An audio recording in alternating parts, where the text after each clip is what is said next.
Okay, तो अभी हम बात करते हैं डिस्क्रीट मैथ का जो टेस्ट हमने लिया है।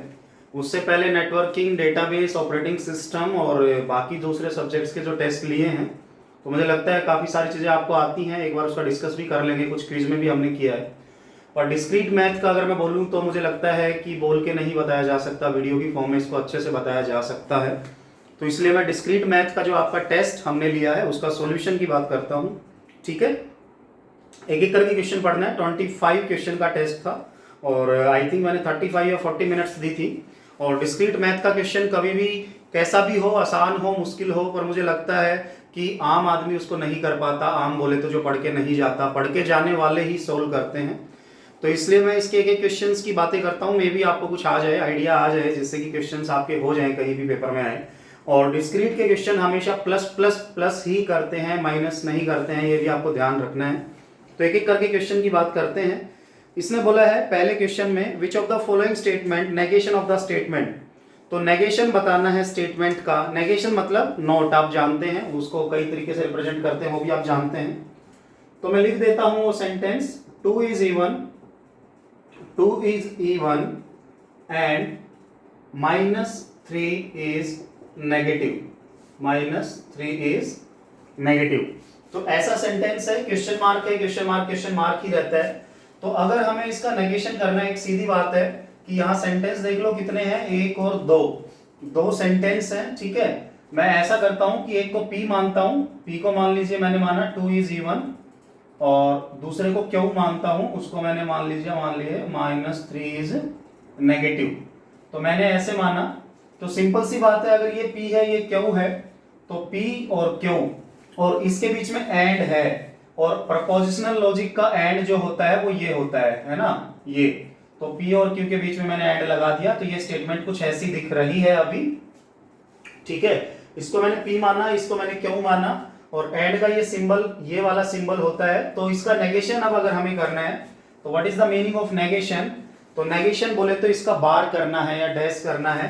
तो जब इसको हम खोलते हैं डी मॉर्गन्स लॉ से, तो ये क्या बन जाता है, P बार जमा Q बार, या मैं पहले इसको जमा लिख देता हूं, P बार जमा Q बार, दोनों बार हो जाएंगे। और जमा जैसे कि आप जानते हैं यहाँ पे ऐसा दिखता है। ठीक है, व्हाट इज द मीनिंग, देखो ये ऐसे वाला और ऐसे वाला सब बराबर हैं, और ऐसा, ऐसा और ऐसा, ये सब बराबर हैं। अब कहाँ पे क्या बोलते हैं, सेट थ्योरी में क्या बोलते हैं, प्रोपोर्शनल लॉजिक में क्या बोलते हैं, बूलियन अलजेब्रा में क्या बोलते हैं, उसकी मैं एक टेबल बना दूंगा जिससे कि आपको आइडिया अच्छे से आ जाए। तो यहाँ अभी के लिए हमने क्या देखा, P बार और Q बार हो गया, जिसको जमा या और भी लिखते हैं, या और भी लिख सकते हैं। तो हमें इतना तो सिंपल है, ये बार हो गया, ये भी बार। तो 2 is even, देखो इसका नेगेटिव P बार, बार का मतलब नेगेशन। तो 2 is not even, इसका मतलब क्या हो जाएगा, 2 is not even। 2 is not even क्या किसी भी ऑप्शन में गिवन है, नहीं गिवन है, इवन या ऑड गिवन है। तो नॉट इवन जो भी होगा वो ओड होगा, नॉट इवन मतलब ओड। तो 2 is ओड हो गया, एंड की जगह पे क्या आ जाएगा, और, जैसा कि हमने यहां से देखा है कि इसका जब नेगेशन किया तो ये आया है। और -3 इज, वो वैसा का वैसा रहेगा, सेंटेंस क्या बोलता है, नेगेटिव। तो नेगेटिव है तो नॉट नेगेटिव हो जाएगा, तो नॉट नेगेटिव मतलब पॉजिटिव होता है। तो यहाँ पे हमेशा नॉट नेगेटिव लिखा है, पॉजिटिव कहीं नहीं लिखा है, तो उसको उस भाषा में भी रहने देंगे तो कोई गलती नहीं है। तो नॉट नेगेटिव ऐसे करके हम लिख सकते हैं। कोई इस माइनस को प्लस मत कर देना ना, ऐसा नहीं करना है। बस जो सेंटेंस की सेंस है उसको उल्टा करना होता है, बार का मतलब ये होता है। ठीक है, rainy day, not a rainy day.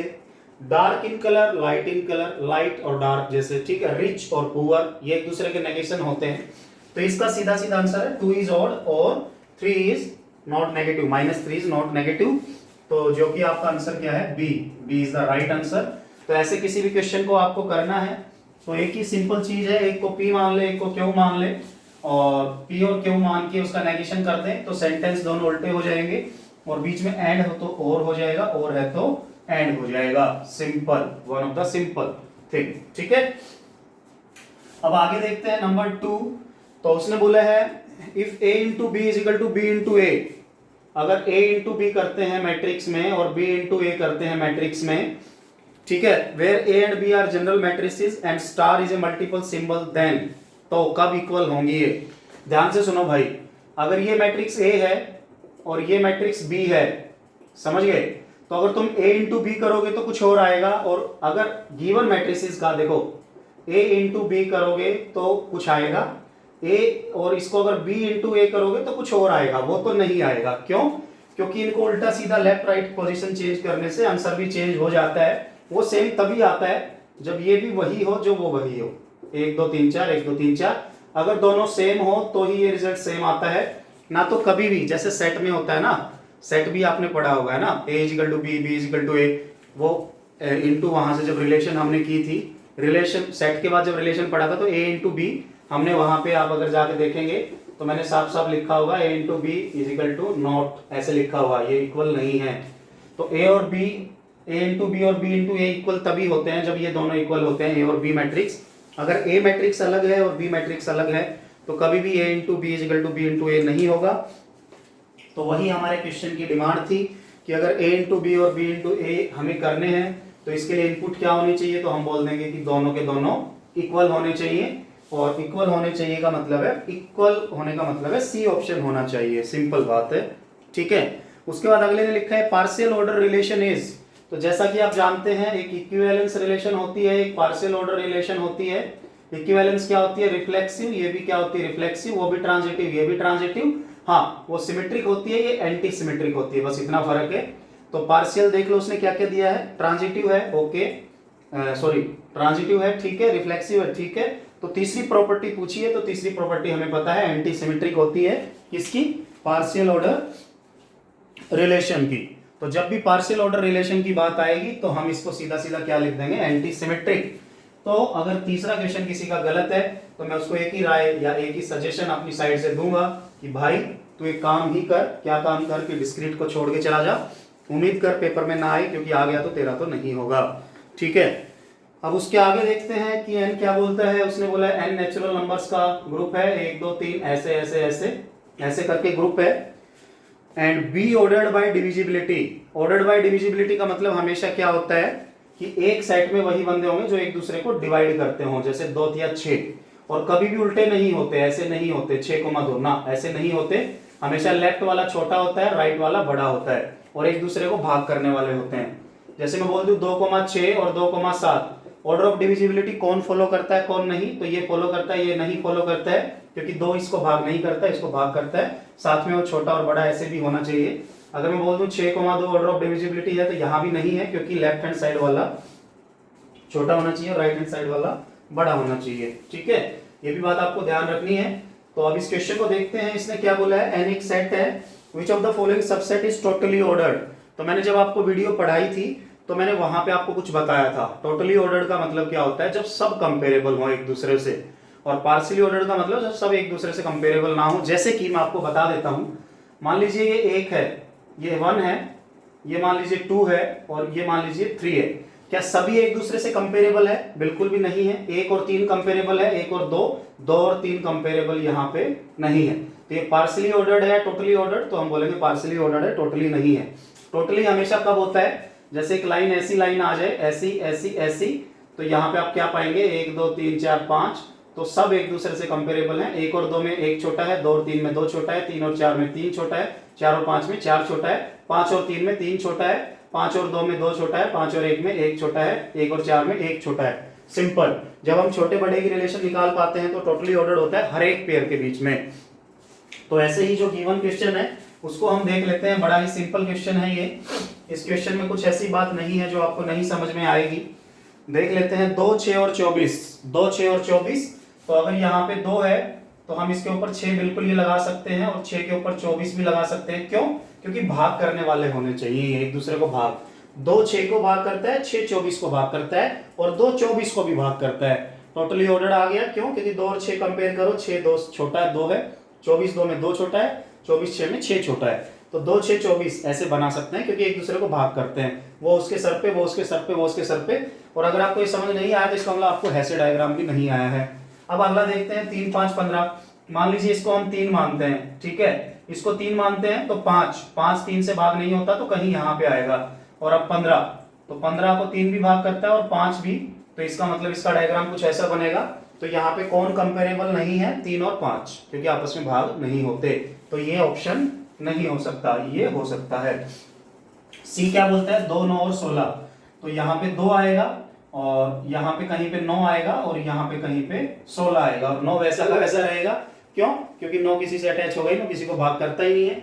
तो यहाँ पे इन दोनों की रिलेशन तो पता है, पर इसकी और इसकी रिलेशन नहीं पता है, तो ये तो आंसर हो ही नहीं सकता। और चौथा बोलता है 4, 15 और 30, तो यहाँ पे अगर 4 है तो मान लीजिए कहीं पे भी हम 15 बनाते हैं, मान लीजिए 15 है तो यहाँ पे हम 30 बना सकते हैं। 15 और 30 एक दूसरे को भाग करते हैं, 4 ना 15 को भाग करता ना 30 को, तो उसके बीच में कोई रिलेशन नहीं है। तो 15 और 4, 30 और 4 की कोई रिलेशन नहीं है, तो इसका मतलब ये भी पार्शियली ऑर्डर्ड है, टोटली ऑर्डर्ड वो भी नहीं है। टोटली ऑर्डर वही होता है जिसमें सब एक दूसरे को भाग करते हैं, ठीक है, छोटे से बड़े की तरफ।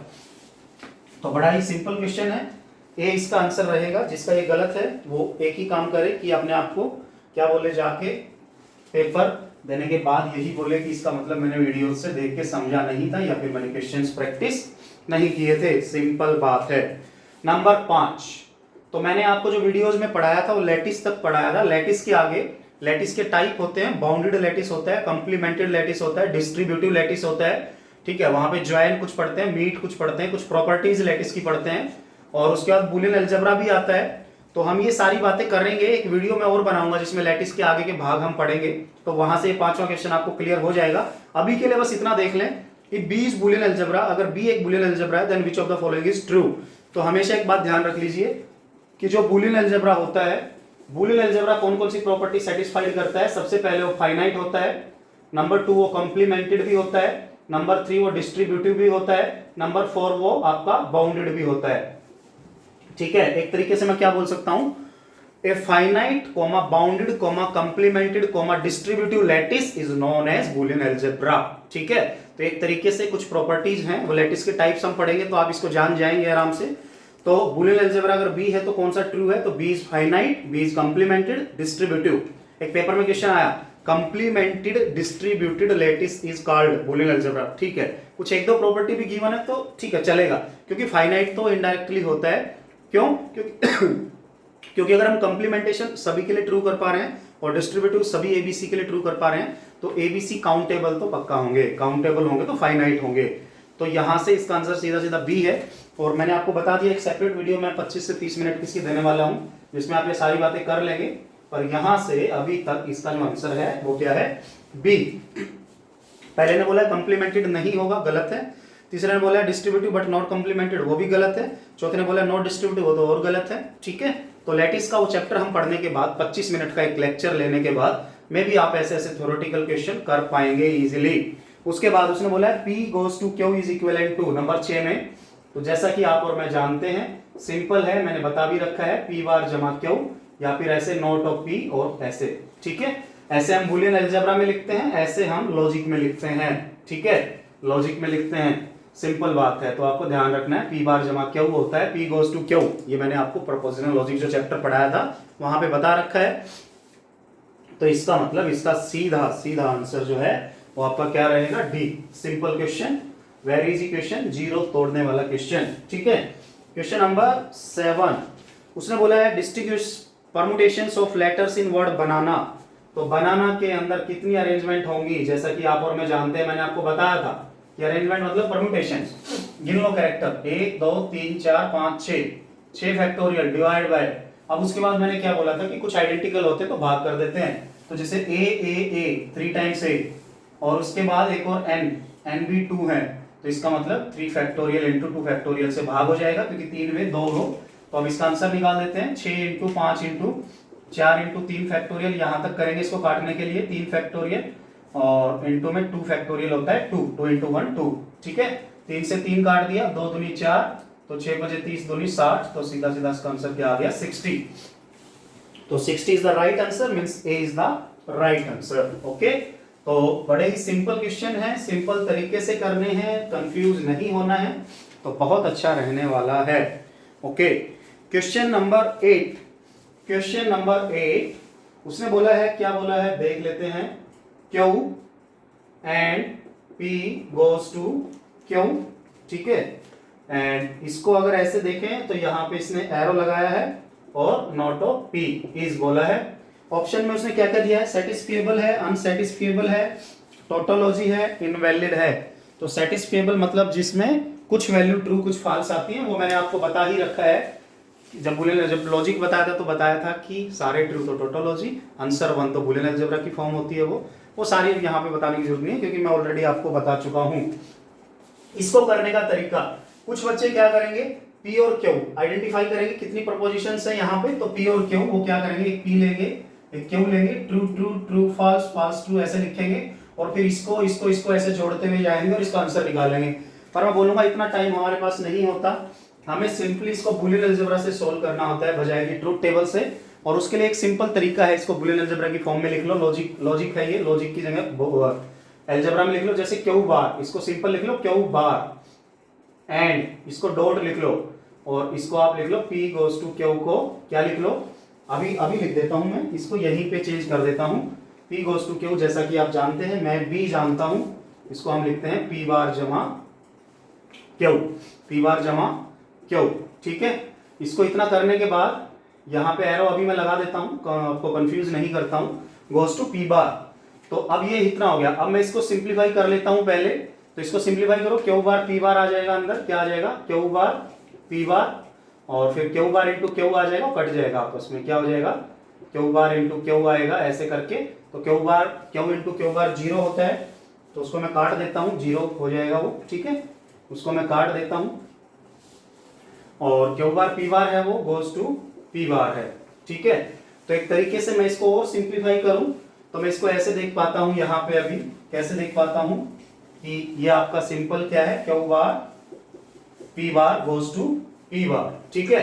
तो एक सिंपल बात, अभी मैंने देखा था पी गोज टू क्यू का आंसर क्या होता है, पी बार जमा क्यू। तो अब आप इस पूरे को पी मान लो, इस पूरे को क्यू मान लो और ये फार्मूला लगा दो, पी गोज टू क्यू वाला, इसको पूरे को पी मान के इसको पूरे को क्यू मान के पी बार जमा क्यू वाला फार्मूला लगा दो। तो पी बार मतलब इसका बार, तो Q bar dot P bar का बार जमा क्यू एज इट इज, तो P bar as it is मतलब पी बार, ठीक है। तो इसको खोलो डी मॉर्गन्स लॉ लगा के, तो क्यू बार का बार हो जाएगा, वो क्या हो जाएगा क्यू बार का बार और डॉट की जगह जमा आ जाएगा और पी बार का बार, ठीक है। और वो लास्ट में तो पी बार है ही, तो पी बार का बार और क्यू बार क्या हो जाएगा, क्यू बार का बार कट जाएगा तो क्यू, पी बार का बार कट जाएगा तो पी जमा में पी बार, और पी जमा पी बार 1 होता है आप जानते हैं, तो ये हो जाएगा क्यू जमा 1। और किसी के भी जमा में 1 हो तो आंसर मैटर नहीं करता, आंसर हमेशा क्या आता है 1। तो सिंपल है, क्या रहेगा आपका टोटोलॉजी, सिंपल है ये आपका क्या रहेगा टोटोलॉजी मतलब कि सी। तो मैंने तो अपने एंड से अपनी तरफ से आपको करा दिया है, अब आपकी मर्जी, आप इसको ऐसे करें या जैसे आपका मन करे वैसे करें, जैसे आपको सिंपल लगे वैसे करें। एक सिंपल बात है, टोटोलॉजी जैसे क्वेश्चन अगर ऐसे क्वेश्चन आते हैं तो मैं तो पक्का इनको कैसे करता, मैं इनको ऐसे ही करता जैसे मैंने अभी आपके सामने किया है। क्वेश्चन नंबर 9 क्या बोलता है, इनमें से कौन सा पेयर नॉट कॉन्ग्रुएंट मॉडुलो 7, कौन सा पेयर नहीं है कॉन्ग्रुएंट मॉडुलो 7। इसका मतलब क्या होता है, जैसे 10,24 है तो दोनों को 7 से भाग करो, रिमाइंडर सेम आना चाहिए। तो 10 और 24 एक पेयर के एक ही जगह की बात होंगी अगर वो रिमाइंडर सेम आता है। जैसे कि 10 को 7 से भाग करो तो रिमाइंडर आया 3, 24 को 7 से भाग करो 7 या 21 रिमाइंडर आया 3। अगर दोनों पेयर का 7 से भाग करने पे रिमाइंडर सेम आता है तो इसका मतलब कॉन्ग्रुएंट मॉडुलो 7 है। तो इसका मतलब ऑप्शन ए है, ठीक है। ऑप्शन बी देखते हैं, 25,56, तो 25 को 7 से भाग करो 7 या 21 4 रिमाइंडर बचा, 56 को 7 से भाग करो 7 × 56 0 रिमाइंडर बचा, तो 4,0 अलग अलग रिमाइंडर आ गए, तो इसका मतलब ये कॉन्ग्रुएंट मॉडुलो 7 नहीं है, ठीक है, सिंपल है। तो ये नहीं है मतलब बी आंसर हो सकता है। इससे आगे हम बढ़ते हैं, देखते हैं, ए तो है बी नहीं है। -31 और 11, तो -31 को अगर हम भाग करते हैं किससे 7 से तो क्या आता है 7 चौक 28, तो बचा -3, और 11 को 7 से भाग करते हैं तो ये क्या आता है आपका 4। तो अब आपके दिमाग में क्वेश्चन आएगा कि -3 और 4 क्या इक्वल है या नहीं है। तो उसके लिए आप एक काम करो, अगर चेक कैसे करना है, एक पॉजिटिव और एक माइनस का नंबर चेक करना है, तो जो मोड 7 है, जैसे मोड 7 है तो 7 नंबर को प्लस माइनस में लिख लो। जैसे कि 7 को -3, -2, -1, 0, 1, 2 और 3 हो गए ना 7 नंबर, 1, 2, 3, 4, 5, 6, 7, ठीक है। टूज कॉम्प्लीमेंट लिख लो एक तरीके से उस नंबर का। तो 7 नंबर से तो -3 से 3 हो जाएगा, -3, -2, -1, 0, 1, 2, 3। तो अब यहाँ पे 0 मतलब 0 है, 1 मतलब 1 है, 2 मतलब 2 है, 3 मतलब 3 है, 4 what is the meaning of 4? अगर यहाँ पे 4 आएगा तो 4 का मतलब क्या है? -3, क्योंकि मैंने आपको बताया था, क्या बताया था कि साइकिल चला देनी है, तो 4 का मतलब यहाँ पे सीधा सीधा -3 है, तो यहाँ से प्रूव होता है कि ये दोनों सेम है। अगर यहाँ में 5 बोलूं, 5 क्या है?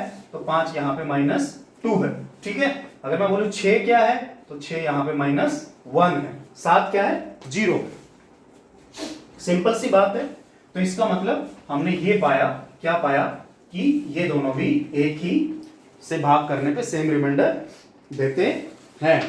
ओके, -64 -15 ये सिंपल है, दोनों ही माइनस के हैं, तो -64/7, 7 × 63, माइनस का 1 आ गया, -15/7, 7 दूनी 14, माइनस का 1 आ गया, तो -1 तो सेम रिमाइंडर है ही, तो इनको तो चेक ही नहीं करना। तो इसका मतलब ए, सी और डी तीनों है, बी नहीं है, तो what is the answer? B, right answer, ठीक है। Question number 10। तो अगर हम क्वेश्चन नंबर 10 की बात करते हैं, तो क्वेश्चन नंबर 10 आपको देख लेना है यहाँ पे कि what is the meaning, what is the answer, what is the meaning of question number 10। अगर एक एग्जामिनेशन में 15 क्वेश्चन आते हैं टाइप ट्रू और फॉल्स के, तो कितनी सीक्वेंस ऑफ आंसर पॉसिबल है? तो 15 क्वेश्चन मतलब 1 2 3 4 अप टू 15, तो कोई भी क्वेश्चन या ट्रू होगा या फॉल्स होगा, ट्रू होगा या फॉल्स होगा, तो हर एक में 2-2 पॉसिबिलिटी है। तो ऐसे ऐसे अगर 15 क्वेश्चन है और हर एक में 2-2 पॉसिबिलिटी है, तो टोटल कितने केस बनते हैं? 2 की पावर 15, सिंपल, ठीक है। अगर हर एक की 3-3 पॉसिबिलिटी होती, ट्रू फॉल्स या नन ऑफ द वो या कुछ ऐसा कुछ अलग आंसर होता, तो 3 की 15 हो जाता। इसी क्वेश्चन में अगर वो बोल देता 1 से 20 क्वेश्चन है ट्रू और फॉल्स के, तो आंसर हो जाता 2 की पावर 20, क्योंकि ये तो हम जानते हैं, ये तो बुलियन की फॉर्म में आंसर आना है, हम जानते हैं। 15 क्वेश्चन, हर एक के 2-2 चांस है, तो 2 की पावर 15 राइट आंसर है। तो इसका मतलब सीधा आंसर क्या हो गया यहाँ से? बी। कुछ सोचने वाली बात नहीं है। और किसी को लगे कि सर तो बहुत भगा रहे हैं ये आंसर बताते हुए, तो मैं बोलूंगा मेरे भाई, अगर कोई 1.5 साल से पढ़ रहा है तो आज तो भगाना ही है, क्योंकि आप उस फॉर्म में या उस सिचुएशन में अभी बैठे हैं, उस पोजीशन में बैठे हैं कि आप इजीली इनको समझ सकते हैं, ठीक है। कोई दिक्कत नहीं आने वाली है अकॉर्डिंग टू मी। उसके बाद देखिए, find the generating function for the number of r combinations बोले हैं, और किसके बोले हैं? 3.a 5.b 2.c के आर कॉम्बिनेशंस।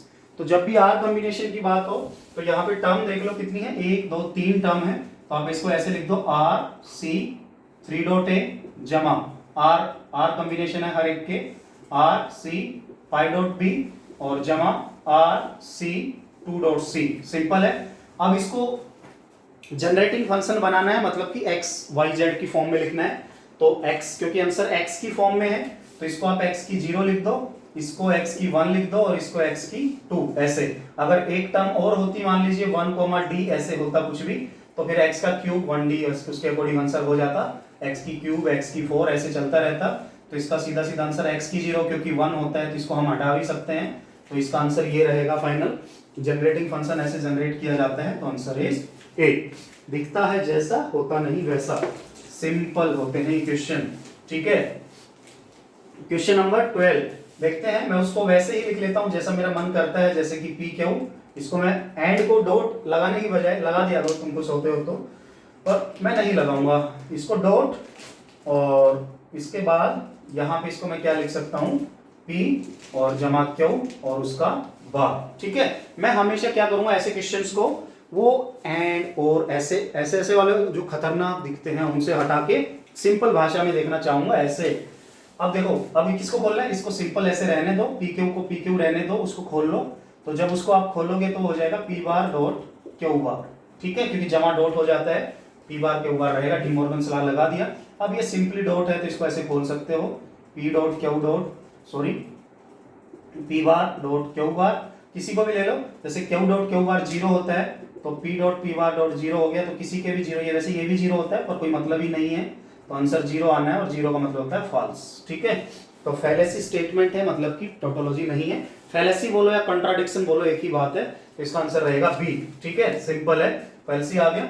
वैसे भी मैंने आपको बता रखा है कि यहां से देखो, बूलियन अलजेब्रा से मैंने आपको बता रखा है एक सिंपल सी बात कि ट्रूथ टेबल से जब तुम करते हो, ट्रूथ टेबल से जब करते हो, सारे ट्रू हैं तो टोटोलॉजी, सारे फॉल्स हैं तो कंट्राडिक्शन, कुछ ट्रू कुछ फॉल्स हैं तो कंटीजेंसी। अगर सारे ट्रू टोटोलॉजी तो बूलियन अलजेब्रा आंसर 1 देगा, सारे फॉल्स तो ये 0 देगा, और अगर वो कुछ ट्रू कुछ फॉल्स तो ये कुछ एक्स वाई की फॉर्म में आंसर देगा या एबीसी की फॉर्म में आंसर देगा, वो मैंने आपको बता रखा है। तो इसका आंसर जो यहां से हो गया आपका क्या हो गया, सिंपल सी बात है, इसका आंसर जो आपका हो गया फॉल्सी मतलब बी।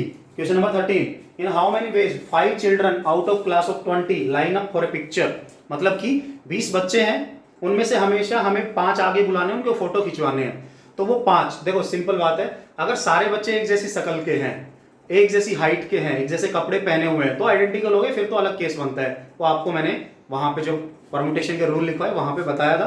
पर 20 में से 5 बच्चे हमेशा फोटो खिंचवाने के लिए बुलाने हैं, तो उसमें वही है कि अगर 1 2 3 4 5 को उसको कैसे कैसे खड़े कर दोगे तो पिक्चर चेंज ही हो जाएगी, है ना। उसका फेस वहां दिख रहा था, उसका वहां दिखेगा। तो एक तरीके से अरेंजमेंट्स हैं, कॉम्बिनेशंस नहीं है कि 5 सेलेक्ट कर लो कैसे भी खड़े करो, ऐसा मतलब नहीं है। पिक्चर तो चेंज होगी पोजीशन चेंज होने से। तो 20 में से अगर 5 बुलाने हैं तो हमेशा इसका आंसर क्या रहेगा, 20P5, ठीक है। तो बी आंसर है। सी क्यों नहीं है इसका आंसर, क्योंकि अगर बच्चे को लेफ्ट राइट से कुछ दूसरी पोजीशन में मैं खड़ा कर देता हूं तो सिंपल सी बात है कि भाई पोजीशन चेंज होगी तो दिक्कत तो आएगी। ओके, नेक्स्ट क्वेश्चन नंबर 14, इसने बोला है P it is hot, P it is hot, Q it is humid, ऐसे लिखते हैं हम, ठीक है। अब इसने बोला है what is the meaning of P and Q bar, P and Q bar, यही पूछा है ना, क्यू बार। तो पी हो गया इट इज ह्यूमिड, इसको ऐसे लिख दो, it is hot, sorry hot, it is hot, P का मतलब ये क्या है एंड क्यू, क्यू का बार है तो it is, sorry it is not humid. और जिस बच्चे ने टेस्ट अटेम्प्ट किया और जिसका इक्वेशन गलत है वो अपना मान ले कि वो फेलियर बच्चा है, पास होने वाला बच्चा नहीं है, क्योंकि ऐसा क्वेश्चन अगर किसी का गलत है तो मेरे अकॉर्डिंग वो पास नहीं हो सकता आज के कंपटीशन की बात करें तो, ठीक है। तो it is hot and it is not humid, इसका सीधा सीधा आंसर है। तो मे बी आंसर आपका कौन सा है, बी आंसर, ठीक है। तो अभी मैं देख लेता हूँ, हाँ इसमें अभी 5-6 मिनट बाकी है तो क्वेश्चन और कर सकते हैं इसमें। इसने बोला है 85 बंदे हैं, 85 पीपल्स हैं, ठीक है। ये क्वेश्चन कुछ ऐसा है कि मैथमेटिक्स में भी आप पढ़ते हैं, जो बच्चे मैथ पढ़ते हैं वो पढ़ते हैं इस क्वेश्चन को, पर मैं भी अपना करा देता हूँ। वैसे मैं नहीं भी कराऊंगा तो बच्चे कर लेंगे, पर मैं एक सिंपल तरीका इसका अपनी तरफ से बताता हूँ कि मैं इस क्वेश्चन को कैसे करता। तो अगर ये ऐसे है, ठीक है, वैसे चाहूँ तो मैं 1-2 पेन ले सकता हूँ इस क्वेश्चन के लिए, पर अभी एक ही से करता हूँ, कोई दिक्कत भी नहीं है। तो जैसे 3 बंदों की बात होती है तो एक बंदे ये हैं और एक बंदे ये हैं और एक बंदे ये हैं, ठीक है, ऐसे। और तो अब देख लेते हैं, कुछ मिल्क पीते हैं, कुछ कॉफी पीते हैं, NC और T। तो देखते हैं क्या क्या। इन ए सर्वे ऑफ 85 पीपल्स, पूरे बच्चे जो हैं 85 बच्चे हैं, पूरे 85 बच्चे हैं, उनमें से 31 लाइक टू ड्रिंक मिल्क, 31 क्या पीते हैं, मतलब कि ये 31 हो गए मिल्क। उसके बाद 43 वाले कॉफी पीते हैं, कॉफी ज्यादा बच्चे पीते हैं। और उसके बाद 39 टी, चाय पीते हैं, 39 बच्चे क्या पीते हैं, चाय, ठीक है। तो देखो इनको अगर जोड़ेंगे 31, 43 और 39 को, तो ये तो भाई बहुत ऊपर जाएगा 85 से। तो तुम्हारा मन करेगा कि अब तुम्हें लगेगा कि यार ये कैसे हो गया। तो सीधी बात है, कुछ बच्चे ऐसे हैं ना जो टी और कॉफी दोनों पीते होंगे सुबह शाम, अलग अलग तरीके से, है ना। तो सिंपल बात है, देखते हैं इस क्वेश्चन को। अब इस क्वेश्चन को आगे बढ़ाते हैं, आगे पढ़ते हैं। Also 13 like both milk and T, तो मिल्क एंड टी जो दोनों पीते हैं वो बच्चे कितने हैं, और मिल्क एंड टी वाला ये रहा, यहाँ पे 13 लिख दिया मैंने, मिल्क और टी जो पीते हैं, ठीक है। और उसके अलावा 15 बच्चे जो है मिल्क एंड कॉफी पीते हैं, मिल्क एंड कॉफी मतलब यहाँ पे लिख दिया मैंने, क्योंकि 15 इनका ये कॉमन एरिया वही है, मिल्क एंड कॉफी का कॉमन एरिया वही है। उसके अलावा 20 बच्चे ऐसे हैं जो टी और कॉफी पीते हैं, मतलब टी और सी पीते हैं, मतलब कि वो आ गए यहाँ पे, ओके। और उसके अलावा उसने क्या बोला है कि 12 जो है कुछ भी नहीं पीते हैं, 12 बच्चे बहुत ही शरीफ है, मतलब कि शरीफ तो कैसे होंगे, ना दूध पीते हैं, ना चाय पीते हैं, ना कॉफी पीते हैं, तो शरीफ तो नहीं है, इसका मतलब बीमार बच्चे हैं। बीमार बोले तो मतलब जो कुछ भी नहीं पीते हैं, मैं भी बीमार हो गए हूँ, पहले पीते हो पर इतनी पी लिया उन्होंने कि अब उनकी पीने की कैपेसिटी नहीं बची हो, तो वो वैसे वाले बच्चे हो सकते हैं जो 12 बच गए, ठीक है। कि वो पी के उन्होंने तो जो है काम खराब कर दिया, वो आगे पीने लायक नहीं बचे हैं, उन्होंने इतना पी लिया है। तो अब हमें ये देखना है कि इनमें से कौन से वो बंदे हैं जो सभी कुछ पीते हैं। ऐसे ही बच्चे जो तीनों पीते हैं, जो तंदुरुस्त हैं अभी भी, तो सभी वो पीते हैं जो ये हैं, ये हैं। ओनली मिल्क जो पीते हैं वो ये वाले हैं, ओनली कॉपी ये वाले हैं, ओनली टी ये वाले हैं, और ये तीनों वाले हैं, ये दो वाले हैं, ये दो वाले हैं, ये दो वाले हैं, ऐसे। तो सिंपल बात है। अब इसके ऑप्शंस अगर हम देखते हैं तो 12 एक ऑप्शन है, 8 एक ऑप्शन है, 9 एक ऑप्शन है, 11 एक ऑप्शन है। तो सिंपल बात है भाई, एक सीधी बात है कि मैं यहाँ पे देखो इसका आंसर पूछा उसने, तीनों पीते, क्योंकि तीनों सर्कल में आया, कॉमन एरिया है, तो ये चारों में से एक आंसर होगा। तो इनमें से मैं कोई फिट करता हूँ, मान लीजिए मैं 8 फिट करता हूँ, मैं मान लीजिए 8 ही करता हूँ, तो मैं यहाँ पे एक वैल्यू फिट कर देता हूँ 8। तो अब आपने जो वैल्यू यहाँ पे फिट कर दी, तो ये कॉमन एरिया की जो वैल्यू है ये इन तीनों से घटानी पड़ेगी। अब इन तीनों से घटा दीजिए, क्योंकि अगर ये सारी पीते हैं तो बहुत से ऊपर चले गए वो। तो इस 13 में से 8 घटाइए तो ये बच गया 5, इसमें से भी 8 घटाइए तो बच गया 12, और इसमें से भी 8 घटाइए तो ये बच गया आपका 7। ठीक है, हमने वो आंसर जो लिया उसके अकॉर्डिंग मैंने कर दिया। फॉर्मूला भी होता है, फॉर्मूले से कर लें, क्योंकि आप टीचर हैं, मैथमेटिक्स आप पढ़ते हैं, मैं तो मैथ का टीचर नहीं हूं, मैं अपना फंडा बताता हूं मैं सिंपली इसको कैसे करता, ऐसा। ठीक है, तो अगर अब मैं देखूं तो इस सर्कल के, देखो इस सर्कल के अगर मुझे बच्चे पूरे करने हैं तो 7 और 8 15, 15 और 5 20, तो 20 हो गए, तो यहाँ पे कितने बचने चाहिए 11, मैं ऐसा मान के चल रहा हूं। ठीक है, और ऐसे ही अगर यहाँ पे देखूं तो 12 और 8 20, 20 और 7 27, तो 43 से कितने बच गए 16। ठीक है, वहां पे वो कितना बच्चे बचेगा उसके 16।